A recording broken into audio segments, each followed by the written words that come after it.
Seringkali kita takut tersesat, padahal salah jalan juga bagian dari proses kehidupan. Yang terpenting ketika salah dibetulkan, bukan diteruskan. Barulah kemudian kita bisa menemukan dan kembali ke jalan yang benar.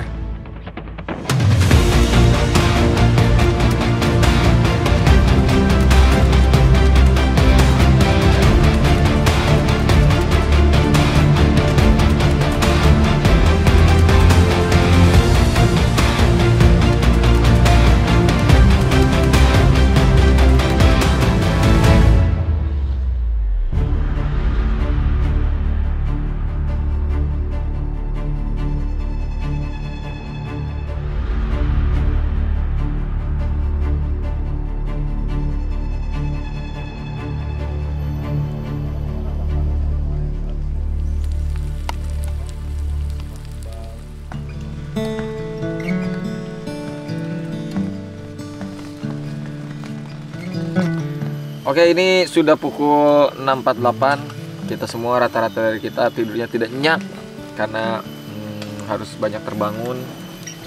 Karena agas itu jadi kayak apa ya, kutu-kutu kecil gitu ya. Kecil banget sampai gatal-gatal. Hujan juga kan semalam, jadi kita harus terbangun jam 3 pagi. Pagi datang juga. Karena hujan masih belum mau pergi, pergerakan kami sedikit tertunda. Dari yang seharusnya mulai bergerak jam 8 pagi, molor hingga ke jam 10. Padahal karena kemarin kami tidak mencapai checkpoint yang ditentukan, hari ini perjalanan kami akan menjadi lebih panjang dari yang seharusnya. Tim pun sarapan. Beberapa dari kami memakan nasi sisa semalam ditambah lauk seadanya. Sementara saya dan yang lainnya hanya makan oatmeal. Karena kami pikir oatmeal pun sudah cukup. Lagi pula kami tidak boleh terlambat nih. Rasanya aneh. Saya tidak akan berbohong. Beb, mau kasih susu. Yang penting di hutan itu bukan hidup untuk makan, tapi makan untuk hidup. Toh hari ini juga akan makan sore di tenda, ya kan? Pemikiran inilah yang akan menjadi bencana. Oke, waktu sudah menunjukkan 9.53 waktu setempat. Sungguh sebuah perjalanan yang tepat waktu sekali ya. Dari jalan jam 8 pagi. Tapi ini hujan baru saja reda dan kita akan memulai perjalanan ke puncak. Semoga saja sesuai. Hanya membawa bekal secukupnya, rencana kami dari tempat ngecamp langsung menuju puncak. Sementara carrier dan segala makanan berat kami tinggalkan di camp. Di luar dugaan, kami akan mendapatkan cobaan berat. Ini kita di titik belok 4. Sekarang kita ke checkpoint 3 arah utara. Sejauh kurang lebih 1 km.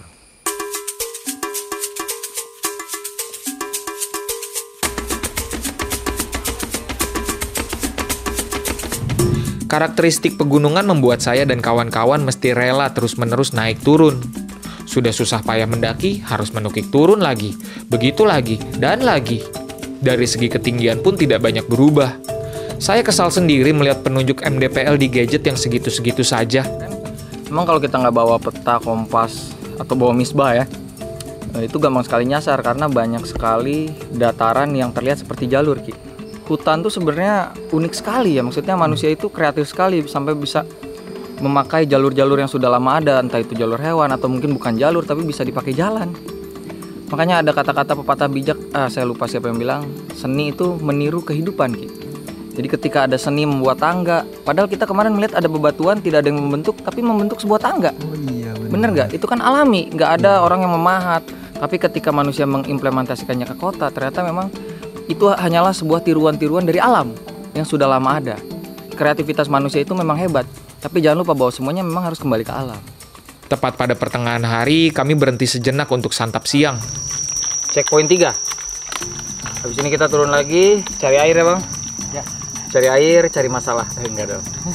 Cari air, terus kita naik lagi ke puncak sejati. Porsi misbah, saya dan Eki memang tidak jauh berbeda. Bagi kami, makan kue atau roti untuk santap siang, ya tidak jadi masalah. Kami sering lupa bahwa perut orang lain beda-beda. Hendra protes dengan menu makanan yang terlalu sedikit. Baginya, kalau belum makan nasi, belum bisa disebut makan. Tim atap negeri kembali turun, dan terus turun, sampai akhirnya tiba di sebuah sungai beraliran deras.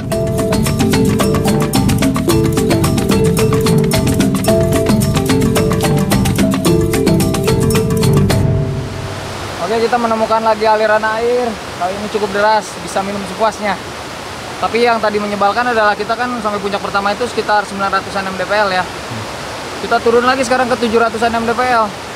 Naik lagi ke 1000 nih abis ini. Bayangkan pulangnya. Mana?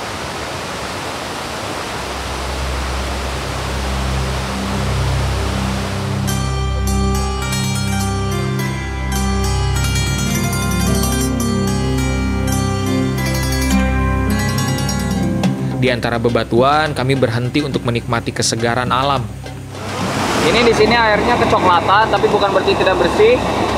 Kita ada buih-buih juga di sini. Buihnya tidak berbau ya. Kemungkinan ini hasil dari akar, karena banyak sekali akar, atau dari bebatuan memantul. Jadi ada banyak kemungkinan, tapi ini air bersih. Setelah puas, kembali berjalan. Tapi jangan salah, untuk keluar dari lembahan menjadi PR tersendiri. Harus menggunakan webbing agar bisa kembali ke jalur.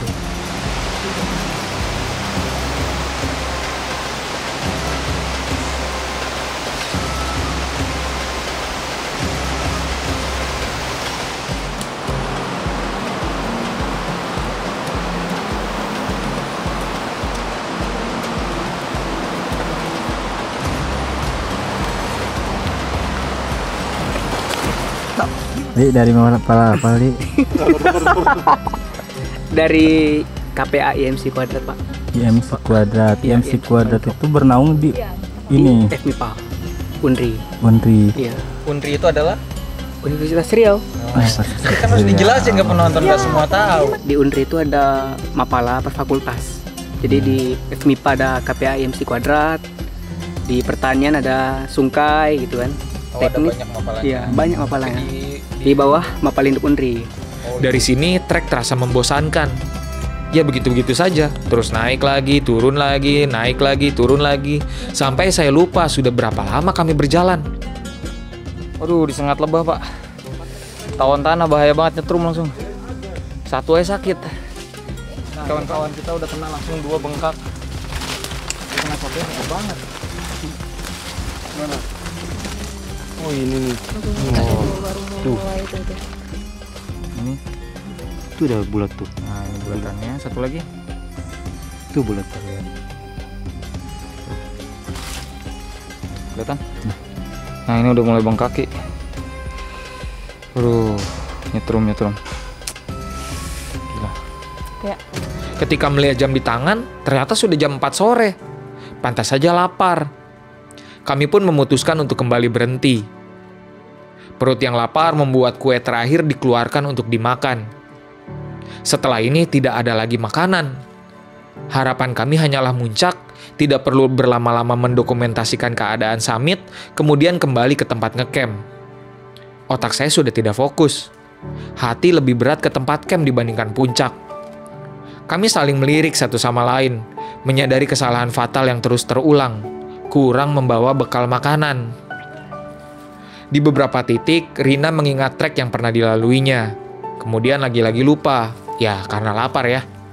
Kami benar-benar terbantu oleh kemampuan Misbah dan Hendra dalam membaca peta. Beberapa kali juga saya gemas dengan Eki yang kurang aktif dalam merekam. Tapi saya mencegah diri untuk kesal, karena saya tahu tidak dalam posisi logis untuk berkata-kata. Mungkin saja segala hal yang saya rasakan hanya bagian dari rasa lapar dan lelah. Ya sudahlah, telan sendiri saja. Kami sudah mencapai ketinggian yang ditentukan, lebih dari 1000 mdpl. Kini tugas kami tinggal mencari puncak di mana. Saya dan tim melipir ke arah kanan. Puncaknya belum ketemu ya? Belum, tapi udah sebenarnya kalau melihat dari ini ya, ini kan udah puncakan semua nih. Tapi kalau kita cari puncakan teman-teman itu, tapak kaki itu, teman-teman Mapalinduk, ini belum, masih kita observasi lagi.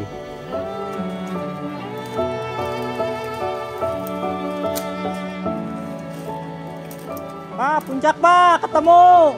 Setelah beberapa ratus meter berjalan, tiba juga di puncak Gunung Jadi. Alhamdulillah. Alhamdulillah. Alhamdulillah ya Allah. Puncak Gunung Jadi.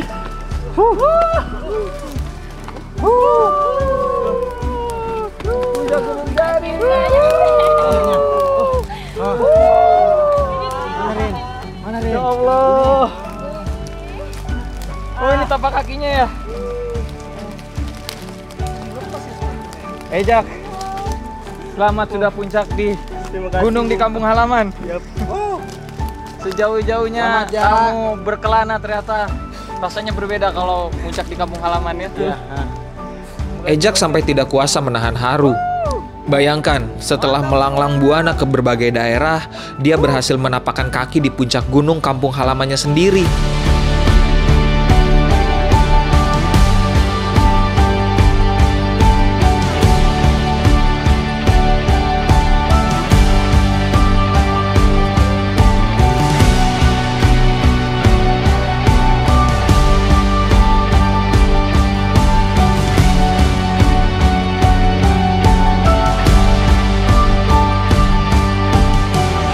Kami pun sejenak berfoto, mendokumentasikan keberhasilan.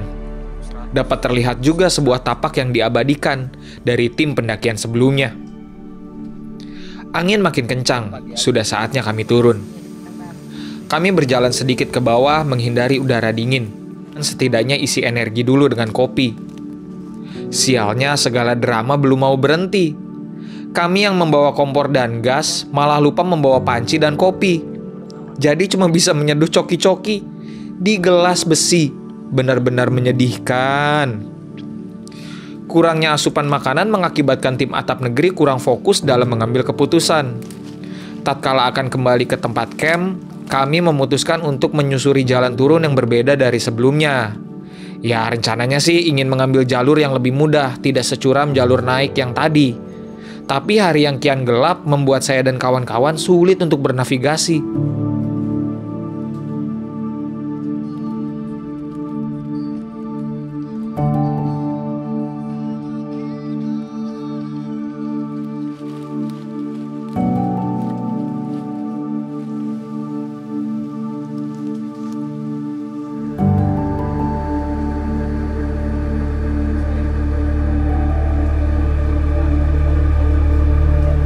Hingga tahu-tahu tiba di tebing curam berhiaskan air. Ya, masih percaya diri nih untuk terus maju jalan. Satu persatu dari kami menuruni tebing tersebut. Perlahan tapi pasti kami berhasil. Kemudian menyusuri jalur air hingga astaga, di antara gelap, di depan sana ada sebuah tebing berhiaskan air menyambut kami. Menurut Hendra dan Misbah terlalu riskan untuk maju. Kita jalan malam ya, jalan malam kondisinya bebatuan. Nah, karena jarak pandang senter kita cuma beberapa meter, kita berhenti sejenak memutuskan untuk mencari solusi. Karena kalau medan bebatuan gini dengan jarak pandang yang dekat, takutnya kita ketemu jurang, kita ketemu sesuatu yang yang tidak safety lah gitu. Makanya kita berpikir dulu, memutuskan, kita rembukan dulu sama tim gimananya, nanti kita coba cari jalan keluarnya. Kita tidak tahu ada apa di depan sana. Dataran kah? Jurang kah? Apakah tinggi atau rendah?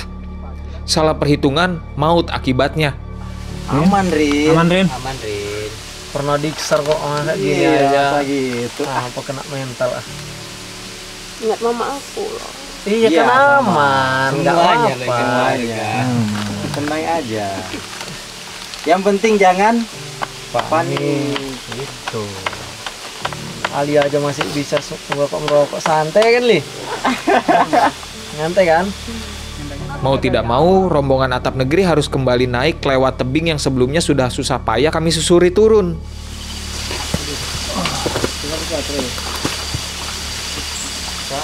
Kanan aja. Mas, yang ini, Mas. Iya. Senternya nyalain aja ya. Baterai gini, Bu. Apa? Jangan terlalu jauh tangannya. Jangan terlalu jauh, jangan terlalu jauh. Begitu, Ki. Kejauhan, jangan kejauhan. Nah, oper, transfer, set.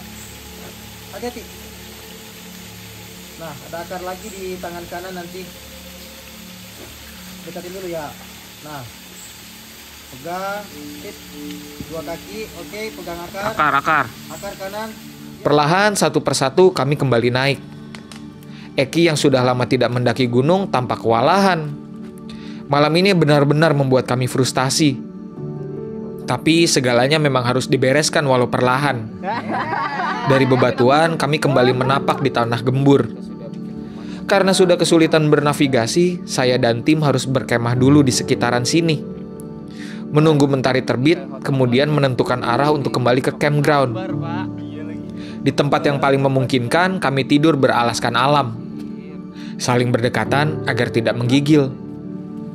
Untung Gunung Jadi tidak terlalu tinggi, alhasil tidak begitu dingin. Yang jadi masalah, sudah tidak ada lagi makanan tersisa. Semuanya ditinggalkan di campground. Susah payah kami berusaha terpejam, agar besok punya energi untuk lanjut berjalan.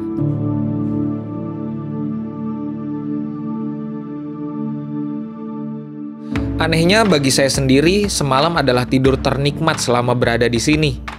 Setidaknya ketika terpejam bisa melupakan rasa lapar dan segala kesulitan yang dialami.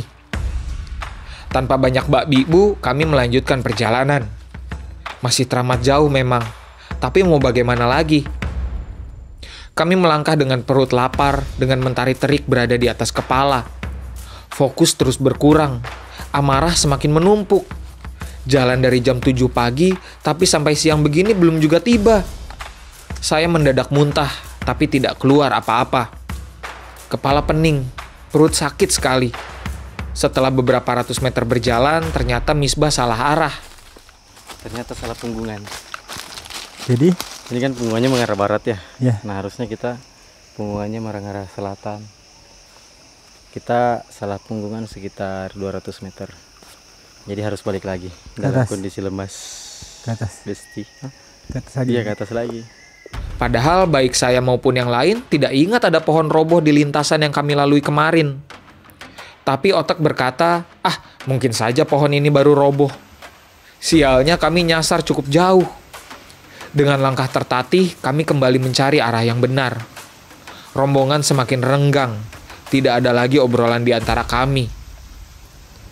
Jadi ingat ya kawan-kawan, pastikan untuk ke Gunung Jadi, lapor dulu ke BBKSDA Riau, dan pakailah guide jika kamu tidak bisa bernavigasi di hutan. Karena kami saja yang membawa Misbah dan Hendra yang pandai bernavigasi, serta Rina yang sudah pernah ke Gunung Jadi, masih bisa nyasar seperti ini. Rina terdengar sesekali mengutuk, marah entah pada apa. Sementara langkah Eki semakin jauh. Dia tertinggal di belakang. Kami bak mayat hidup. Pernah satu kali Hendra bersuara, dia bisa ditempatkan di situasi ekstrim, tapi tidak bisa kalau tidak makan. Saya mengingat kembali kapan terakhir kali melahap nasi. Astaga, 2 hari lalu. Kemarin ketika berangkat dari pos cuma mengonsumsi oatmeal. Setelahnya kue lapis. Belum pernah saya rasakan selapar ini. Sudah lapar, masih harus terus berjalan. Saya mencoba mengalihkan pikiran dari rasa sakit di perut. Pada keluarga di rumah. Sedang apa mereka? Apakah baik-baik saja? Pandangan semakin nanar. Saya hilang fokus. Hampir pingsan.